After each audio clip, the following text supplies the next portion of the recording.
کیا آپ نفس کے بارے میں جانتے ہیں؟ وہ نفس جو ہمیں گناہوں پر ابھارتا ہے، جو ہم سے اللہ تبارک و تعالیٰ کی نافرمانی کرواتا ہے۔ اگر آپ نہیں جانتے تو آئیے اس ریل میں اس نفس کے بارے میں جانتے ہیں۔ سب سے پہلے کہ نفس کیا ہے؟ نفس انسان کا وہ باطنی وجود ہے جو محسوس کرتا ہے، سوچتا ہے اور خواہش رکھتا ہے۔ اللہ تبارک و تعالیٰ نے قرآن مجید میں فرمایا، بے شک وہ کامیاب ہوا جس نے اسے پاک کیا، اور وہ ناکام ہوا جس نے اسے دبا دیا۔ یعنی اگر انسان اپنے نفس کو پاک کر دے، سنوارے اور نیکیوں سے آراستہ کرے تو وہ کامیاب ہے، اور اگر وہ اسے گناہوں اور خواہشات میں اور برائیوں میں چھپا دے تو وہ ناکام ہے۔ دوسرا کہ نفس کی قسمیں کتنی ہیں؟ قرآن مجید نے نفس کی 3 قسمیں بیان کی ہیں۔ سب سے پہلے نفس مطمئنہ، یہ وہ نفس ہے جو اللہ کی رضا پر راضی رہتا ہے، قناعت پسند ہوتا ہے اور خوف سے آزاد ہوتا ہے۔ اللہ تبارک و تعالیٰ فرماتے ہیں سورۃ الفجر کے اندر، اے اطمینان پانے والی نفس، اپنے رب کی طرف لوٹ جا، اس حال میں کہ تو راضی ہو اور تجھ سے راضی ہوا جا رہا ہو۔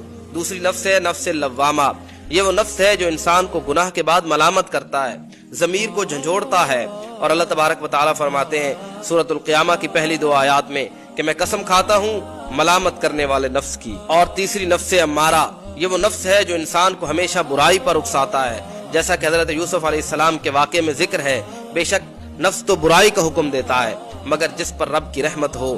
اب سوال یہ ہے کہ اپنے نفس کو بہتر بنانے کے لیے کیا کرنا ہے؟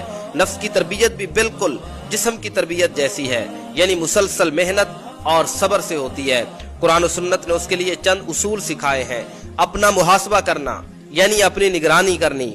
حضرت عمر رضی اللہ تعالیٰ عنہ فرمایا کرتے تھے، اپنی نگرانی کرو، اپنا محاسبہ کرو، اس سے پہلے کہ تمہارا محاسبہ کیا جائے۔ اپنے اعمال کو تولو اس سے پہلے کہ وہ تولے جائیں۔ نفس کو بہتر بنانے کے لیے دوسری چیز ہے مسلسل عبادت کرنا، یعنی ہر وقت عبادت میں مشغول رہو، کسی عمل کو چھوٹا نہ سمجھو۔ نبی اکرم صلی اللہ علیہ وسلم نے فرمایا، اللہ کو سب سے پسندیدہ وہ عمل ہے جو مستقل ہو اگرچہ تھوڑا ہی کیوں نہ ہو۔ جیسے جسم کو بھوک لگتی ہے بیعین ہی اسی طرح نفس کو بھی بھوک لگتی ہے۔ نفس کی بھوک کا مطلب ہے کہ انسان کی روح خالی ہو جائے ان چیزوں سے جو اصل میں غذا ہیں، جیسے نماز، قرآن، ذکر، اور یہ بھوک کئی شکلوں میں ظاہر ہوتی ہے، جیسے بے وجہ اداسی، دل کا خالی پن، مسلسل بے چینی، حرام چیزوں کی طرف جھکاؤ۔ اور نفس کی بھوک کا ایک ہی علاج ہے اور نفس کے لیے ایک ہی غذا ہے، جس کو قرآن نے فرمایا، الا بذکر اللہ تطمئن القلوب۔